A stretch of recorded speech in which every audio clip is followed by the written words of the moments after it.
성착취 동영상을 제작해 텔레그램에 유포한 조주빈의 얼굴이 오늘 공개됐습니다. 조주빈은 악마의 삶을 멈추게 해줘서 감사한다고 말했는데 피해자들에게 할 말이 없느냐, 죄책감을 느끼냐는 등의 취재진 질문에 묵묵부답으로 일관했습니다. 조주빈의 신병을 넘겨받은 검찰이 서울중앙지검에 검사 9명과 수사관 12명 등 21명으로 구성된 디지털 성범죄 특별수사 태스크포스를 출범했습니다. 서울중앙지검 관계자는 철저한 수사를 통해 모든 관련자를 적발해서 무관용 원칙에 따라 엄정하게 처벌할 것이라고 강조했습니다.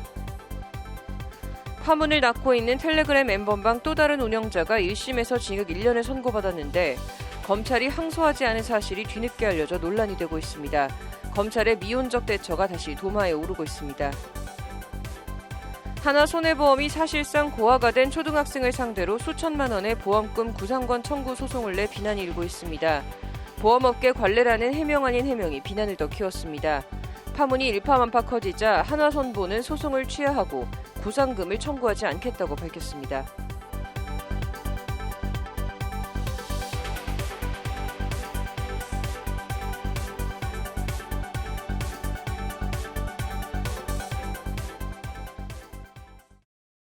(3월 25일) 법률방송 로투데이 시작하겠습니다. 첫 소식입니다. 인터넷 메신저 텔레그램에서 엽기적인 성착취 동영상을 제작, 유포한 혐의를 받는 박사방 운영자 조주빈의 얼굴이 오늘 언론에 공개됐습니다. 조주빈은 뜬금없이 손석희 JTBC 사장에 사죄한다고 했는데 피해자들에게 할 말은 없냐, 죄책감을 느끼진 않냐는 등의 취재진 질문엔 묵묵부답 아무 말도 안 했습니다. 조주빈의 검찰 송치 현장을 장한지 기자가 취재했습니다. 자주색 상의에 목에는 보호대를 하고 경찰 포토라인에 선 조주빈은 무표정한 얼굴로 피해자들의 할 말 없냐는 취재진 질문에 느닷없이 손석희 JTBC 사장 이름을 언급했습니다. 손석희 사장님, 윤장현 시장님, 김웅 기자님을 비롯해 저에게 피해를 입은 모든 분들께 진심으로 사죄의 말씀을 드립니다. 조주빈은 이어 악마의 삶을 멈춰줘서 감사하다는 미리 준비한 듯한 발언을 건조한 목소리로 말했습니다. 멈출 수 없었던 악마의 삶을 멈춰주셔서 정말 감사합니다. 취재진의 질문이 쏟아졌지만 조주빈은 입을 굳게 다물고 묵묵부답으로 일관했습니다. 음란물 유포 혐의 인정하십니까? 피해자들에게 할 말 없으시나요? 범행 후회 안 하시나요? 살인 모의 혐의 인정하십니까? 범행 왜 하셨습니까? 걸리지 않을 거라고 생각하셨나요? 각각 아시나요? 미성년자 피해자들 많은데 죄책감 안 느끼시나요? 조주빈은 머리에 반창고를 붙이고 나왔는데 경찰 조사를 받으며 볼펜으로 자해를 한 것으로 전해졌습니다. 목보호대를 하고 있어 고개를 숙일 수가 없는 조주빈은 눈을 내리깔고 초점 없는 눈으로 아래를 응시했습니다. 서울중앙지검에 도착한 조주빈에게 손석희 사장을 언급했는데 무슨 의미인가라는 등의 취재진 질문에 역시 아무 말도 하지 않고 검찰청사로 들어갔습니다. 이와 관련 조주빈이 손석희 사장과 소송 중인 김웅 기자의 사주를 받아 가족을 테러하겠다고 손 사장을 협박했다고 미디어오늘은 보도했습니다. 가족 사진 등을 보내며 언제든 벽돌하나면 된다, 연변에서 사람을 쓰겠다는 식으로 손 사장을 협박했고 이에 손 사장이 일부 돈을 송금했다는 것이 미디어오늘의 보도 내용입니다. 이와 관련 조주빈은 텔레그램의 성착취 동영상을 유포한 것 외에도 보복범죄 의뢰를 받고 어린이집 아이를 살해하기로 공모한 의혹과 마약 관련 혐의도 아울러 받고 있습니다. 앞서 서울지방경찰청은 어제 오후 신상정보공개심의위원회를 열고 조주빈의 범행이 악질적, 반복적이라고 판단하며 이름과 나이, 얼굴 등 신상정보 공개를 결정했습니다. 성범죄 피해자에 대한 신상정보 공개 결정은 조주빈이 처음입니다. 조주빈이 유치장에 수감돼 있던 종로경찰서 앞에는 시민단체 관계자 등이 나와 법정 최고형 구형하라, 너도 피해자만큼 고통을 겪어야지, 26만 명 모두 처벌하라는 등 소리를 지르며 거세게 항의했습니다. 구속기간 만료가 임박해 기소 의견으로 일단 조주빈의 신병을 검찰에 넘긴 경찰은 추가 수사를 계속 이어나갈 계획입니다. 관련해서 경찰은 조주빈이 운영한 박사방에서 암호화폐를 지불하고 미성년자 성착취물 등을 시청하거나 공유한 박사방 유료 회원들의 신원을 특정하는 데 수사력을 모으고 있습니다. 현재 암호화폐 거래소들에 대한 압수수색 영장을 발부받아 신원 특정 작업을 진행하는 것으로 알려졌는데 경찰은 유료 회원들도 강력하게 수사한다는 방침입니다.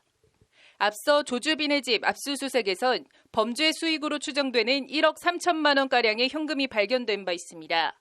일각에서는 조주빈의 암호화폐 지갑에 수십억 원이 있다는 분석도 나와 경찰은 정확한 범죄 수익을 확인하는 데도 주력하고 있습니다.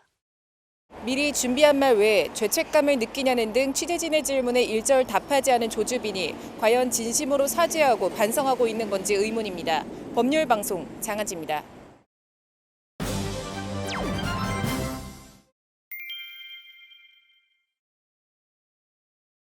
검찰이 텔레그램 N번방 성착취 사건에 엄정 대응하기 위해 서울중앙지검에 검사 9명과 수사관 12명 등 21명으로 구성된 디지털 성범죄 특별수사 태스크포스를 출범했습니다. TF는 여성아동범죄조사부와 강력부, 범죄수익 환수부, 출입국, 관세범죄 전담부 등 4개 부서로 꾸려지고 총괄 팀장은 유현정 여조부장이 맡고 김욱준 4차장 검사가 지휘합니다. TF는 수사, 공소유지 및 형사사법 공조를 담당하는 사건 수사팀, 경찰 수사 지휘 및 법리 검토를 위한 수사 지휘팀, 범죄 수익 환수 및 제도 개선 등 재발 방지 대책을 마련하는 재발 방지팀으로 나뉘어 구성됩니다. TF에서는 경찰에서 오늘 신병을 넘겨받은 박사방 사건 조주빈을 포함해 관련 사안을 전반적으로 수사하고 제도적인 개선책 등도 마련합니다. 서울중앙지검 관계자는 철저한 수사를 통해 모든 관련자를 적발해서 무관용 원칙에 따라 엄정하게 처벌할 것이라고 강조했습니다. 대검도 성착취 등 신종 디지털 성범죄 대응 회의와 전국 여조부장 긴급 화상 회의를 잇따라 열고 디지털 성범죄 대응에 검찰 역량을 집중하기로 했습니다. 디지털 성범죄 대화방 개설 운영자와 적극 가담자는 물론 단순 참여자도 처벌하는 방안을 적극 검토하는 한편 유사 사건 처분을 전면 재검토해 처벌 기준과 수위를 강화할 방침입니다. 또 불법 영상물 확산 방지와 삭제를 위한 기술적 조치를 취하고 불법 이익을 끝까지 추적해 환수하는 한편 해외 서버에 대한 국제 형사사법 공조도 강화합니다. 윤석열 검찰총장은 최근 이런 인권유린 범죄는 우리 모두에 대한 반문명적, 반사회적 범죄라는 인식을 가지고 검찰의 모든 역량을 집중해 다각적이고 근본적인 대응 방안을 강구하라고 지시한 것으로 전해졌습니다.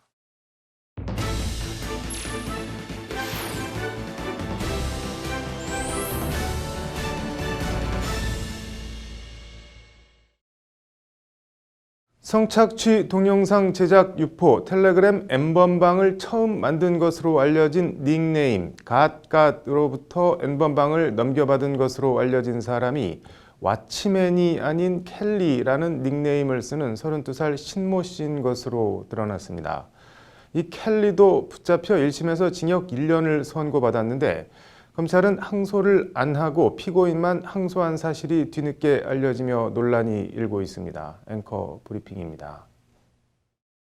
신 씨는 2018년 1월부터 작년 8월까지 경기 오산시 자신의 집에 노예녀 직찰 11살 등 제목의 무려 91,894개에 달하는 아동 청소년 음란물을 저장해 가지고 있었다고 합니다.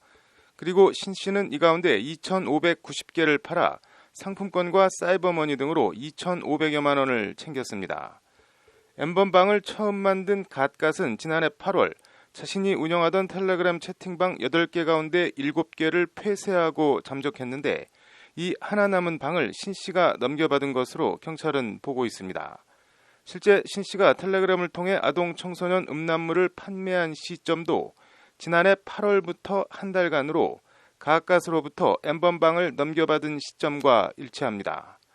지난해 8월 말 경찰에 덜미를 잡힌 신 씨는 텔레그램을 이용한 음란물 유통 방식을 알려주는 등 수사에 적극적으로 협조했다고 합니다. 신 씨는 아동 청소년 대상 성폭력 범죄로 징역형 집행유예 처벌을 받은 전력도 있다고 하는데 지난해 11월 1심은 징역 1년을 선고했습니다. 아동 청소년 등장 음란물을 대량 소지하고 수사기관 추적이 어려운 텔레그램을 통해 유통해 죄질이 중하다면서도 수사에 적극 협조하고 기여한 점을 종합했다는 것이 1심 재판부가 밝힌 양형 사유입니다. 신 씨는 1심 재판이 진행되는 동안 모두 11차례에 걸쳐 반성문을 제출하며 선처를 호소했다고 합니다. 신 씨에 대한 2심 선고는 오는 27일 오전 춘천지법에서 열릴 예정인데 신 씨만 항소하고 검찰은 항소하지 않아 1심 징역 1년보다 형량을 높여 선고할 수는 없습니다. 피고인만 상소한 사건에 대해선 원심 판결형보다 중한 형을 선고할 수 없다는 이른바 불이익 변경 금지 원칙 때문입니다. 아동 청소년 음란물 유포, 그것도 재범에 대해 수사에 협조도 했고 징역 1년 정도면 됐다고 생각했는지 어쨌는지 검찰이 항소를 안 한 이유는 정확하게 알려지진 않고 있습니다. 다만 박사방 조주빈이 아니었다면 이 N번방 켈리 사건 또한 그저 그런 사이버 성범죄 사건으로 아무런 주목도 못 받고 유야무야 묻혔을 거란 생각입니다. 뒤늦게 주목을 받았다 한들 지금 뭘 어떻게 할 수 있는 방법도 없어 보입니다. 추미애 법무부 장관은 어제 기자회견 말대로 검찰의 그런 미온적 대응과 법원의 솜방망이 처벌이 N번방이라는 참사를 초래한 것 아닌가 합니다. 좀 바뀌어야 할 것 같습니다. 적어도 아동 청소년 성착취에 대해선 솜방망이에서 쇠방망이로 일단 양형 기준 자체부터 새로 정립해야 하지 않나 싶습니다. 앵커 브리핑입니다.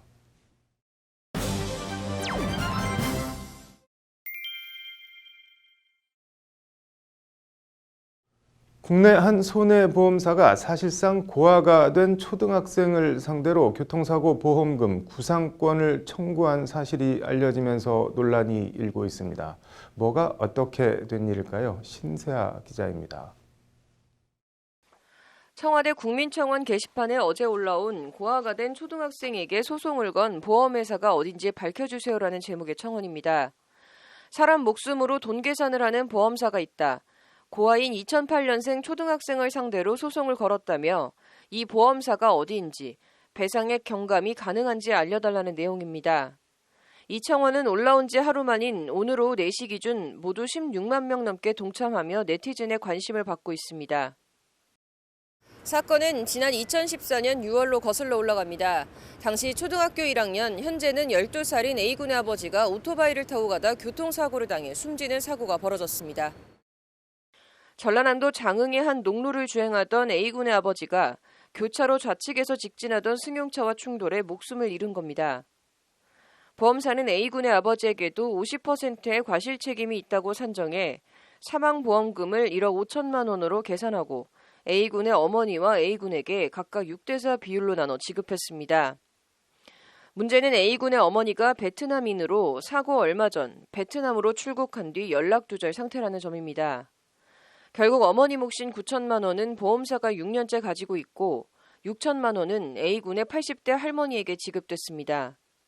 졸지에 고아 아닌 고아가 되어버린 A군은 할머니가 노쇠해 현재 보육원에서 살면서 주말마다 할머니 집에 다녀가고 있습니다. 그거는 제가 알기로는 그 조카 시설에 맡길 때 좀 드렸던 것 같고요. 예. 그러다가 조카가 이제 좀 어려서 아빠를 잃어서 예. 정신과 치료하고. 정신과 치료까지 받으며 보육원에서 지내는 A군에게 그런데 최근 날벼락 같은 일이 또 떨어졌습니다.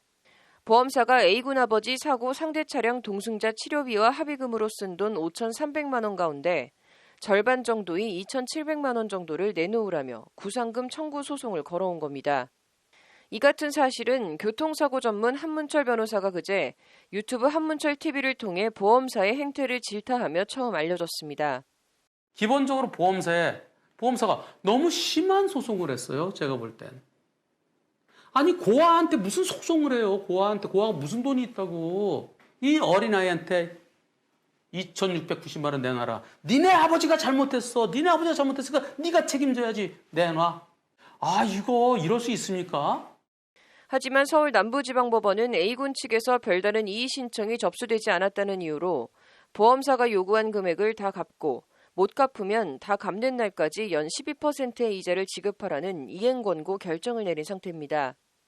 법조 개에선 하지만 A군 어머니에게 지급할 보험금 9천만 원을 6년째 가지고 있는 보험사가 어린 초등학생을 상대로 100% 구상권을 청구한 것 자체가 너무하다는 비판의 목소리가 높습니다.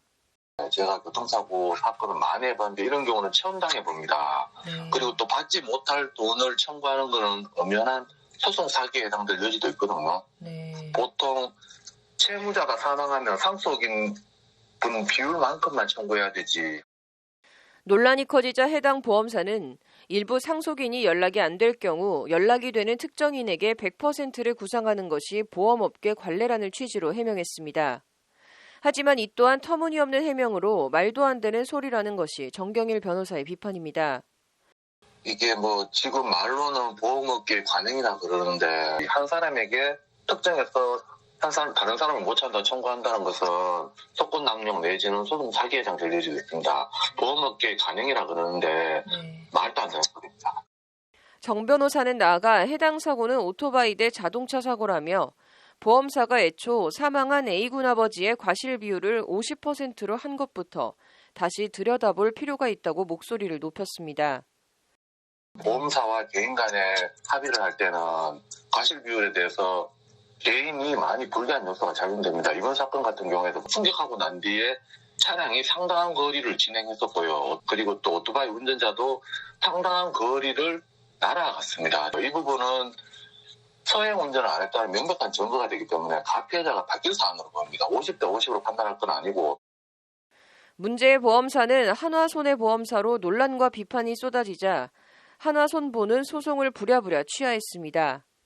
한화손보는 오늘 오후 강성수 대표 명의로 입장문을 내고 관련 소송을 전부 취하하고 향후에도 구상금을 청구하지 않겠다며 심려 끼쳐드린 점 고개 숙여 깊이 사죄드린다고 밝혔습니다. 대표가 고개 숙여 사과할 일을 애초 왜 했는지 모르겠습니다. 한화손보가 가지고 있는 A군 어머니 목 9천만 원은 A군이 성인이 된 뒤에 어머니에 대해 장기 실종 신고를 내고 사망 선고를 받으면 상속받을 수 있게 됩니다. 법률방송 신세아입니다. 네, 오늘 준비한 소식은 여기까지입니다. 시청해주셔서 고맙습니다.